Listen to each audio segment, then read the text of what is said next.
retiring. Take us back to when Tyrann Mathieu and Frank Clark joined the team, what they brought to the defense, and how they helped build the championship. They, me and Spags had the conversation about T5 yesterday. T5 is like one of his favorite players, and I told Spags, I think I'm in next in line. But he brought a sense of leadership, him and Frank Clark, sense of tenacity that this team was missing to get over that hump to win a ring. And we created a lot of special moments with those guys. Steve was just mentioning how not take this for granted. And I know that message was out to the young guys, but how do you take that message when Steve says not take this for granted, even though you know it's training camp, it's St. Joe, it's hot, you guys won't come? Well, you never know how many more of these training camps you got, man. As players, naturally, we want this to last forever, but physically, the body takes a toll. And over time, you get to see that the younger guys are faster, you're a little slower, and you don't move the same. So you definitely got to cherish these moments, cherish these individuals that you get to battle with every day, and enjoy the process.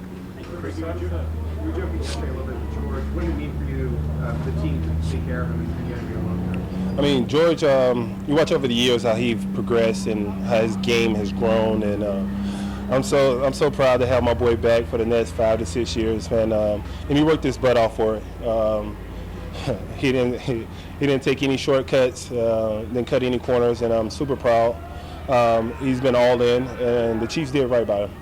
Not at all. Listen, these guys are getting bigger, stronger, and faster.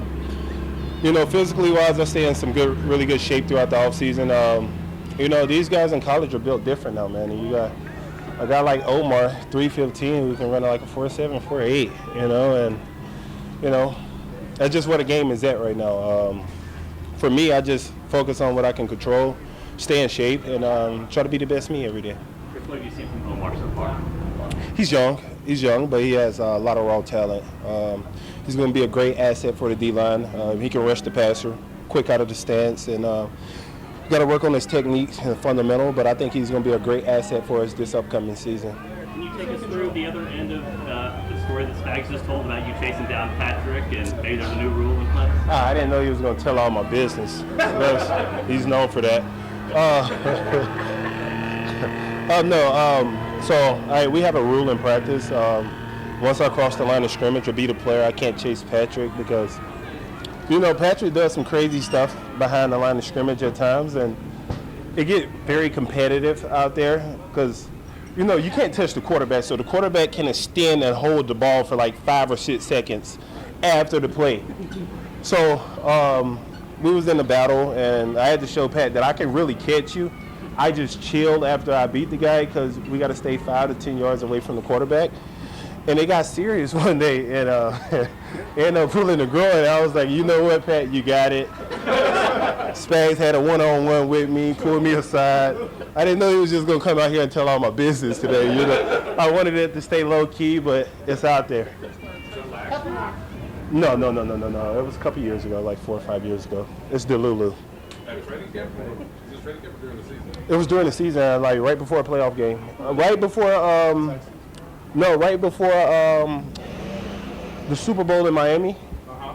I was like out it was during that week. Before Tennessee, maybe? No, yeah, you're right. Yeah, absolutely right. Okay, What are you seeing from Suamataia and Josh Simmons, two guys that they're battling for a spot, have a lot of youth, but also a lot of talent. What are you seeing from them on the offensive line?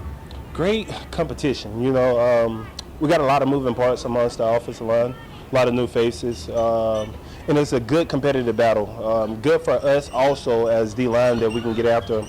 And you got to enjoy this competition, man. I think we've reiterated this over the years. We had one of the hardest training camps, and I think after this training camp, they'll be able to evaluate and see who's the best fit for it. But I actually like it because, the change up amongst the offensive line, you got so many guys that can play so many different places, guard, tackle, that it makes us better on the offensive line. Also challenge us as the defensive line. Last one now. Chris, you talk about controlling what you can control. I know you want to win a Super Bowl, but individually, what's left for you to accomplish? What's your individual goals? Well, what I'm focused on right now is trying to grow this mustache out. The right side is patchy. No, man, getting better every day, honestly. Competing every day, making sure I set the standard for the D-line. I think we was top 20 in sacks last year, which I completely take accountability for. We got to get back at it, rushing the quarterback amongst us four without blitzing, and making sure we're on our stuff. I was about to say it. I held my mouth.